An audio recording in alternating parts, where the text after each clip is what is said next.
Anything? Hmm? Yeah. Yeah. Yeah. Yeah. Okay. Yeah. Yeah. See you. Thanks, Nura.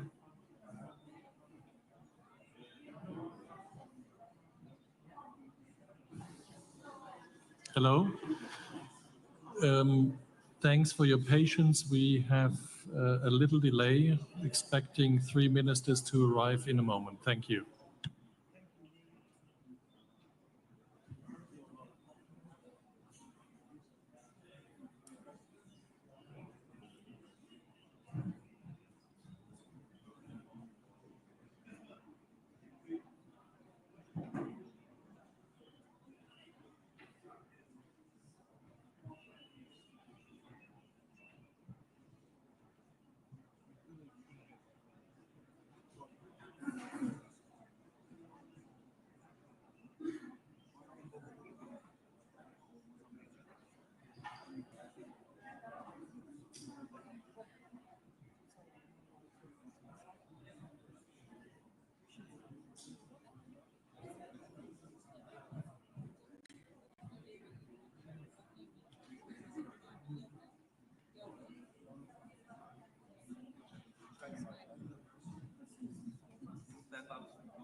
Thank you very much.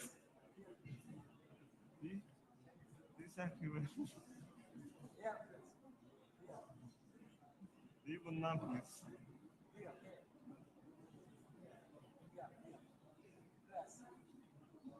Siz deyəsən babat maaş alırsınız, özünüz 8 alırsınız.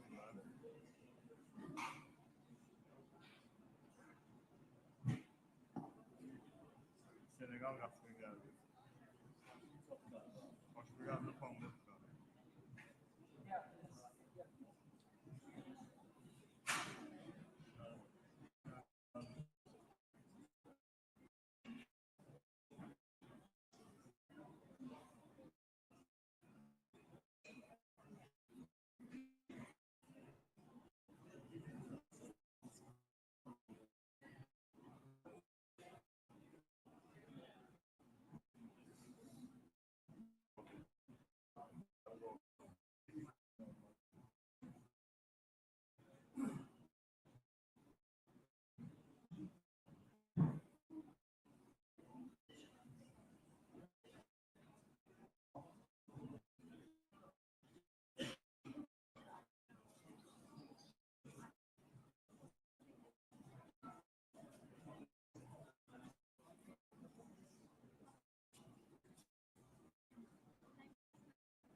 Hello everyone, salam. Once again, thank you very much for your patience and apologies for the delay. Today is Human Development, Children and Youth, Health and Education Day, and I'm delighted to introduce to the panel today. We have Minister Emin Amrullayev, Minister of Science and Education from Azerbaijan. We have Minister of Labor and Social Protection, Sahil Babayev. We have Teymur Musayev, Minister of Health from Azerbaijan. We have the high-level UN Climate High-Level Champion for COP29, Nigar Arbadaray. And to my right, Jala Ibrahimova. She's the Presidency Action Agenda Lead. We will start with remarks, and Minister Amrullayev will start. Just to let you know, he needs to leave shortly, and after his remarks, you have the chance for one of two questions. Minister, you have the floor. Thank you very much. Dear ladies and gentlemen, dear media representatives, that's a great pleasure to greet you in Baku within the COP29. I do believe that that's a great opportunity for many stakeholders to have a right platform for discussion and dialogue. Well, briefly about education, Azerbaijan continues for efforts for make the climate change part of the curriculum.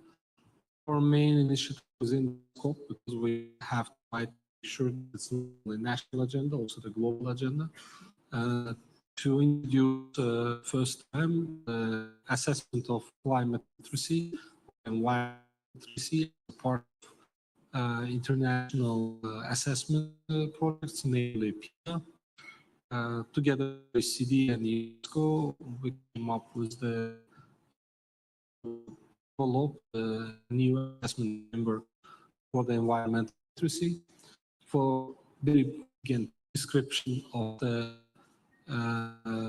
measurement tools, it's not something as a separate measurement tool within PISA. As you know, PISA measures reading, mathematics, and science. So on top of these three domains, the suggestion is to measure environmental literacy as a result of the different type of action taken by different governments, by different ministries of education. The process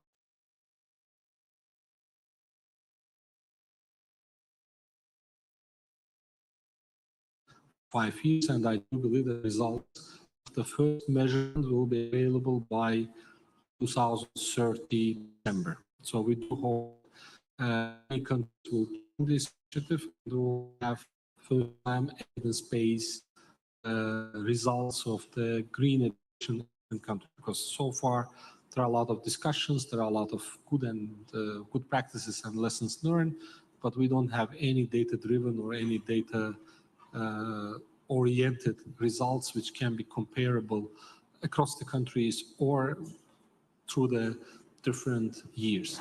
And the second initiative, which will today, I think we are very much excited to get to know through the QS university ranking, the next sustainable university ranking, sustainability ranking of the universities for next year. It will be announced in Green Zone at 7 p.m. I do believe that that will be also a very good discussion, how the universities can become greener, and this ranking definitely gives a lot of insights about the different approaches, different indicators, and different type of methodologies to measure sustainability within higher education institutions. That's, I think, broadly speaking, the two major initiatives within the COP. And on top of it, definitely curricula, teacher training, green schools, infrastructure issues, and all other related topics are also discussed with the esteemed colleagues. Basically, we hope that this discussion will add up and will make the education, climate education, better in different jurisdictions. Thank you. If there will be questions, I will be happy to answer. Thank you very much. Any questions for Minister Amrullayev? Yes, here in the lady in the green jacket, please. Hello, I'm Rahila Hamidova from Azerbaijan TV. My question is for you, Mr. Amrullayev. During today's discussions, it was emphasized that Azerbaijan's STEAM education has been effective in equipping the students with knowledge and skills related to environmental sustainability. What are the future plans for expanding this initiative? Thank you. Thank you very much for your question. Yes, we are, as a Ministry of Education and Science, we started STEAM, education, science, technology, engineering, art, and mathematics as a combination or as a, let's say, the horizontal integration of the different subjects 6 years ago. At the moment, we have around 500 schools, slightly more than 100,000 kids engaged in this initiative. So basic idea is that moving away from this subjects approach education where you teach physics, chemistry, mathematics, but you don't really explain to children why do you do it, and they're just memorizing certain type of formulas and then they don't understand how to apply it. With the STEAM education, basically parallel, it can be also understood as a project-based learning. So basically, what we try to achieve is that different classes at different ages to make sure that the kids, they complete certain projects. And with these projects, they have different aspects of the different topics, including, let's say, as an example, for today, climate change, meaning that so you don't teach it only through some fundamental science, but you teach it through art, you teach it through the technology, you teach it through the science, mathematics, but at the end of the learning process, you have certain outcomes which are the result of the project which is run or which is implemented by the group of students. So it also fosters, I do believe, that the certain teamwork, again, among our students. And every year we hold so-called STEM Azerbaijan Festival, SAF. Recently, we had more than 20 countries participating in STEAM Azerbaijan Festival. And we do believe that what we observe, actually, kids like it. We see very much engagement by the schools and the students. And it definitely increases the motivation of learners to be more engaged.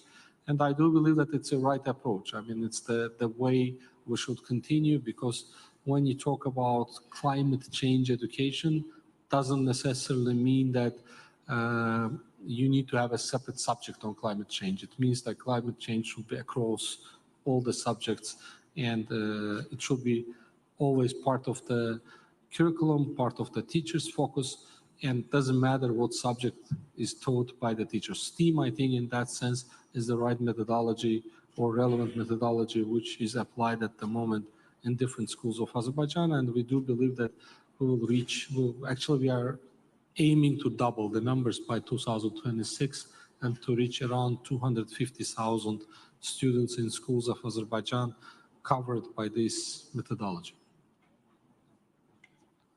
Thank you. One more question here on the aisle. Hello, Joe Lowe from Climate Home News. I just wondered what the curriculum will teach about the role of fossil fuels in causing climate change. Thank you. Sorry, can you repeat? I missed the... What will the curriculum teach about the role of fossil fuels in causing climate change? Okay. Thank you very much. So definitely, I think that what matters when we talk about the education and the climate change, I mentioned today morning, it's not only about the knowledge, it's also a matter of attitude, because the person can be knowledgeable, but not necessarily having the same, let's say, relevant attitude for the change, right? So the key component, I think, what we are trying to achieve with the curriculum or with the teacher, let's say, performance, is to make sure that the students, they have the right competencies for understanding what does it mean to be green. I mean, if you add the word green in front of something, it doesn't necessarily become green, right? It means like about the carbon footprint. It's more about like how different type of actions affect, let's say, yourself and your region and your globe in general. So I think about the fossil fuel or roles of them.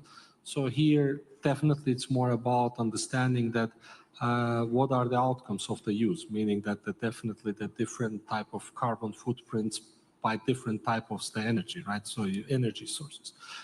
So understanding that on one hand, yeah, this is a very simple task when you just tell to the kid, like, look, if you use oil or if you use gas, then that's the amount of the carbon emission you cause. But I think task is a little bit much more complicated, because you tell off to the side of it, like what are the restrictions and how we can solve the issue, having in the mind the restrictions as well. Because this is, I think, the kind of the part of the story which will be the true type of approach for the classroom. So in a very basic level, because in education, you know, we have a different kind of levels. So first level is just understanding that when you use this or another source of energy, whether it's fossil, whether it's renewable, what is the different outcomes, what type of different outputs actually here maybe you cause, and what type of the emissions you cause, and how does it affect, or what are the consequences of your action. And of course, then when higher you go, then you are coming to the levels of like judgment, you come to the level of the restrictions, like well, if I want to do it, what are the, let's say, my limitations and how I can make sure. So that's why when I call attitude, it's not only about the knowledge that the use of 1 liter of the petroleum is this amount of carbon. It's also the matter of that, what's my position as a citizen, what's my position as a part of the, let's say, part of the global citizenship and so on, that what will be my contribution to the common goal, which we call, let's say, greener world or the better, let's say, climate and so on. Thank you for question. Thank you. We now move on to the high-level champion. Please, the floor is yours. Thank you, ladies and gentlemen. Thank you for joining us today. It's a pleasure to be joined by Excellencies, the Minister Emin Amrullayev, Minister of Education of the Republic of Azerbaijan, His Excellency Mr. Sahil Babayev, Minister of Labor and Social Protection of Population, and His Excellency Mr. Teymur Musayev, Minister of Health of the Republic of Azerbaijan, and also my dear colleague Jale Ibrahimova from COP29 Presidency's Action Agenda team. And this press conference will be focused on, as you already know, on presidency's initiatives on human development. My colleagues and I will discuss Azerbaijan's efforts to address the interconnectedness issues of human development and climate. We will host a further press conference I think at 3:30 in the same room to discuss the halfway point in the summit. During this press conference, my colleagues will provide an update on the status of the talks. So I would like to kindly ask you to reserve your questions related to the negotiated agenda until then. Dear ladies and gentlemen, education, skills, health and well-being are essential to ensuring that people can contribute to addressing the climate crisis. Climate change means irrevocable change to how we live as humans. It affects our safety and prosperity. It affects our consumer behavior and quality of life. One thing is clear, it's not business as usual and everyone is affected. So what should be done? Obviously, this is talked a lot about. We should introduce relevant green education programs to raise awareness and acceptance of need to act on climate. But another no less important task is to raise a generation both conscious of climate and implications of our actions on it, but also a generation which possesses right set of skills and resilience to manage and prosper in this environment. Our agenda should be also focused on technological progress aimed at improvement of efficiency of how we produce, supply and consume, along with self-imposed rules in respect of curbing mindless and greedy actions which jeopardize our future. Several COPs have addressed the element of human development as they relate to climate change. Health, education, skills, jobs, children and youth, and climate change are interrelated issues. And we would like to have the holistic view of that. So that's why we will have first Holistic Human Development Day today. The outcome of today's session will seek to bring together stakeholders from international organizations, multilateral development banks, and others. By bringing these actors together, we aim to establish cooperation and coherence between agencies on climate and human development. And we are creating a permanent platform to promote dialogue and catalyze investment. After this morning's high-level event, we issued the Baku Guiding Principles of Human Development for Climate Resilience and accompanying joint statement. These principles will form the foundation of ambitious action for human development. On health, we are officially launching the COP presidency's Coalition for Climate and Health. This coalition will seek to embed health within the climate agenda. And on education, we will support the development of new PISA metric on environmental literacy. Children and youth have been a cross-cutting theme of our entire agenda. And last week, Azerbaijan joined over 50 other countries in signing the Declaration on Children, Youth and Climate Action. Ladies and gentlemen, with this first Human Development Day, we seek to establish the strong foundations of a holistic approach to development and climate change at future COPs. We encourage all relevant stakeholders to view these issues as interconnected as they consider solutions and contributions. Thank you very much. Thank you. We now hear remarks from His Excellency Sahil Babayev, Minister of Labor and Social Protection. The floor is yours. Thank you very much, esteemed guests, dear press representatives. So we have today elaborated the multi-dimensional impact of climate change. We have talked a lot in the previous week regarding green economy, green infrastructure, and so on. We today mainly focused on the green jobs, green skills, and where and how we can enhance the skills and competences for the green jobs and related areas for the human resources that we need to develop to mitigate those changes. We have evaluated the practice of various countries, and the relevant ministers as well as the international organizations presented their view on how to develop the skills, how to develop the competences, and how to mitigate the need and necessity that will come with the climate change. And of course, as a very important part of the climate change impact, we touched the issue of the sustainable and resilient social protection in order to mitigate the impact on the vulnerable groups, on women, on young people, on disabled people. And of course, Azerbaijan in its policy pays very big attention to this issue. Azerbaijan focuses on the development of the relevant vocational training and education systems. We cover almost all regions of Azerbaijan to enhance the green skills as well, especially in the areas of Karabakh and Sharq Zangezur. We heavily invest on the skill development of the resettled people. On the other hand, we introduce various projects and programs for the young, for women, for disabled people. And just in last 2 years, we managed to, for the job placement as well as the other active employment measures, for the placement of the around 17,000 disabled people, around 90,000 women, and another 90,000 of young people. So climate change will affect everyone. Climate change will fundamentally affect the labor market, new jobs, new opportunities, green jobs will be emerging. And of course, we have to prepare our labor resources to those changes. We need to deepen the skills and competences in the green economy.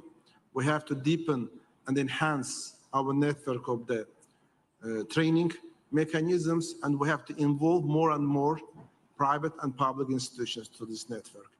Today, we are cooperating around 140 private and public institutions for the vocational education and training of our labor resources. And we do think that in the coming years, the investment toward this direction should be enhanced. Thank you very much. Any questions, any details, I will address afterwards. Thank you very much, Minister. Now we hear remarks from His Excellency Teymur Musayev, Minister of Health. Please. Thank you, esteemed audience. For me, a big honor to greet you in Baku, Azerbaijan, in the frames of COP29. I would give just 2 very short statements regarding health during climate change. The first one, the words of the Secretary General of WHO, Dr. Tedros, who stated that climate crisis is a health crisis. And second statement is health is not negotiable. So based on these 2 statements, all the activity during climate change can be built up, and we believe that it should be strengthened through 3 main pillars. The first pillar is development of healthcare workforce through changes in education of medical professionals. Second is implementation of new technologies and, of course, digitalization. And the third one, implementation of new economy principles in the healthcare to build up green economy within the healthcare. For the first position, the main step is educational reforms. So from this year in Azerbaijan, second-year medical students at Azerbaijan Medical University taught the subject climate change and health.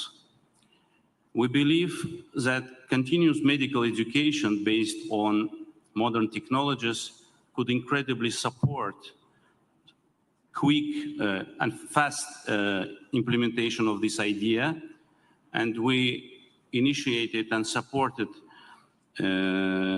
digital platform, WHO Academy, that will be open next month in Lyon, through which all the medical professionals all over the world will have access to these resources. So the time we need to upgrade the knowledge of healthcare workforce participants is very short. So in a short period of time, we can succeed our goals. The second, implementation of new technologies. Just last year in Azerbaijan, we host WHO conference dedicated to hospital management. And the idea of green hospitals system implementation was discussed during this event. And we believe that gradually, for the next 5 years, that project can be absolutely realistic.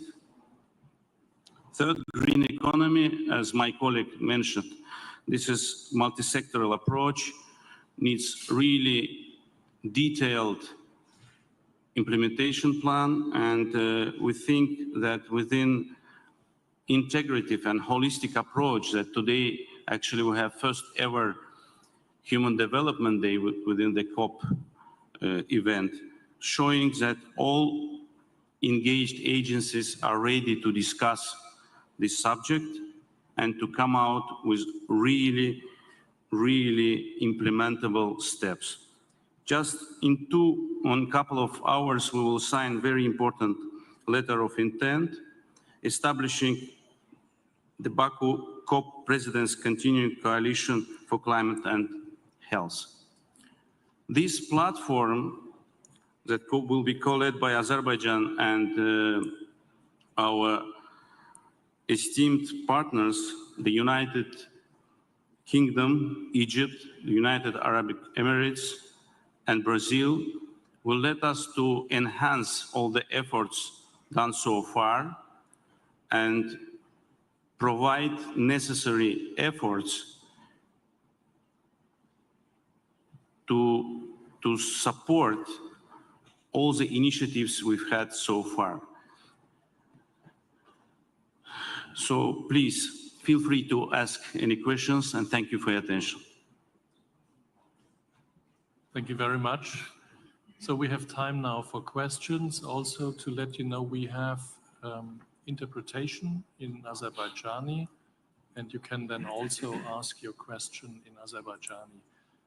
As the high-level champion pointed out, there is another press conference of the COP president, Babayev, at 3:30, and in this press conference, all questions on the negotiations will be answered. Let's get started. The lady here in the first row. Çiçek Cahangirli from A News. My question is to Mr. Sahil Babayev. So the transition to a green economy highlights the need for the development of a corresponding workforce and adaptation of existing skills. What measures are being undertaken in this regard? Thank you. As I mentioned, the transition in the economy, the green economy, green infrastructure, green jobs will need green human resources with the relevant skills, competences in the green field, in the addressing the relevant change, addressing the challenge that will come on. Therefore, development of the skills and competences is very essential. And on this dimension, in addition to the education system of each government, each country, we added also the vocational training centers across the country in Baku, in Karabakh, in northern part of Azerbaijan, and southern part of Azerbaijan. Today we already have 5 vocational training centers, as well as we'll add another 5 in the coming years. So we'll cover all the country for the relevant vocational training mechanisms. Today, in a year, we are managing to train around 15,000 our citizens to meet the demands of the market on the vocational training. And we're focusing more and more on the green skills and green competences. But of course, it's not a kind of one-off training or one-off addition. During the lifetime, the change, climatic change, as well as the skills and competences needed in line with that will increase. And of course, we'll mitigate the need for the competences in a adequate way. We do think that education system, training system, vocational education system should be a constant, should be a lifelong learning. And with the emerging of the new challenges, with the emerging of the new needs for the new skills, for the new competences, those should be addressed. And of course, we should pay particular address to the relevant social protection system as well, through the active employment mechanisms, through the passive support mechanisms. All these mechanisms should be supporting those vulnerable groups that will be facing more and more challenges with the relevant evolution in the jobs on the labor market.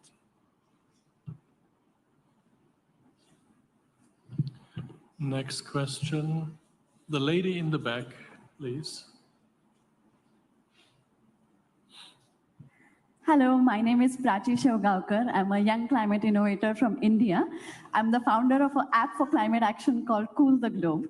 And my question is, when I started working on climate change at the age of 18, I didn't even know it was possible to have a career in this. In fact, I remember my grandmother saying to me, you are working in the environment, how are you going to earn money? So how is this space like for young people in Azerbaijan? We talked about creating green jobs, but also are we doing something to create green entrepreneurs, green climate innovators, and how can other climate innovators from countries like ours collaborate with young climate innovators from Baku? Who would you like to address the question to the minister? Yes, You mean climate innovators or entrepreneurs? both. Entrepreneurs or both of them? Yes. Okay. So actually, this is an important issue. I think it's more relevant to the theme of the last week that we have talked about. It's more linked to the green economy. In the green economy, we have to stimulate the green jobs, the green entrepreneurs, green innovators, and green businesses. Because without stimulating them, without investing to this, we'll face always the bigger and bigger gaps. Because traditional means, traditional businesses, they are well established today. They are more in advantageous way, but climate change will force us to go more to the green jobs. And therefore, stimulative measures of each government should be enhanced. The packages allocated to this should be increased. Now, we have good news. We have a news that big countries, developed countries are increasing their package, financial package to the developing countries. We have a good news that multilateral financial institutions, they are increasing their packages. But is it enough? Of course not. We have to increase ambitions.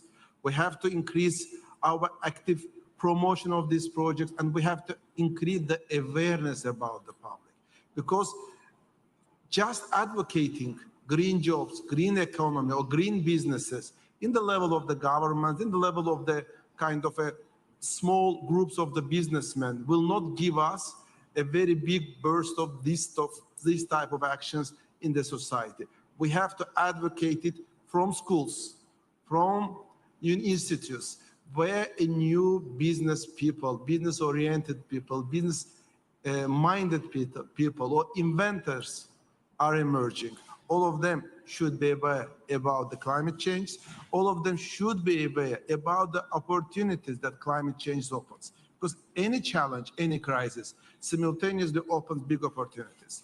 And if we advocate relevant campaign, raising the awareness between the youth and child that are coming, I think that more and more greener inventors will have, more and more greener entrepreneurs will have, and more greener small and medium scale businesses will have. Thank you. Thank you. We have time for one more question. The lady in the second row, please.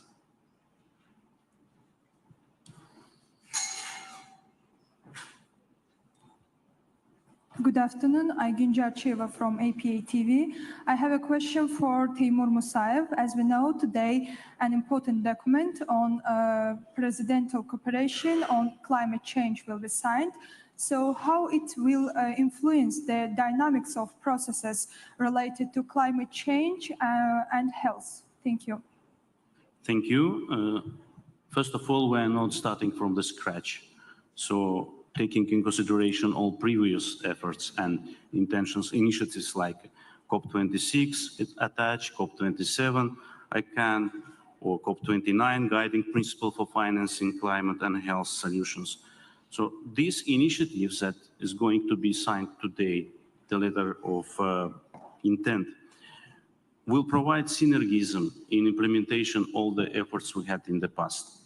So it will not let us to forget all the initiatives we had in the, up to now. First, the coalition will strengthen ambitions to enable transformative implementation and initiatives, improving synergy between them.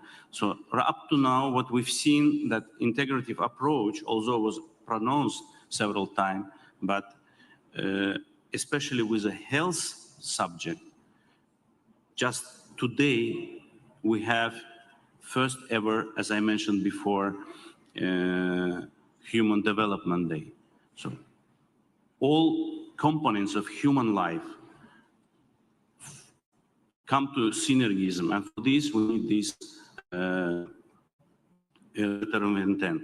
And second, of course, we must ensure the delivery of pledged finance for health issues. For sure that green economy, a huge part of it consists on healthcare, and the component of healthcare that will suffer most from climate change is primary healthcare. And enough fundings that should be delivered to this part in order to prevent and to support and to provide sustainable and resilient primary health care should be provided. These two components really that reflects necessity of implementation of this initiative, especially from healthcare view. Thank you. Thank you very much, Minister. Thank you very much again for your patience and apologies for the delay today. As I mentioned, the next press conference of the COP presidency is scheduled at the moment for 3:30 in this room. We need to see how the plenary goes, but we hope to see you later at 3:30. If not, please watch out. We will make announcement in case of any changes. Thank you. See you later.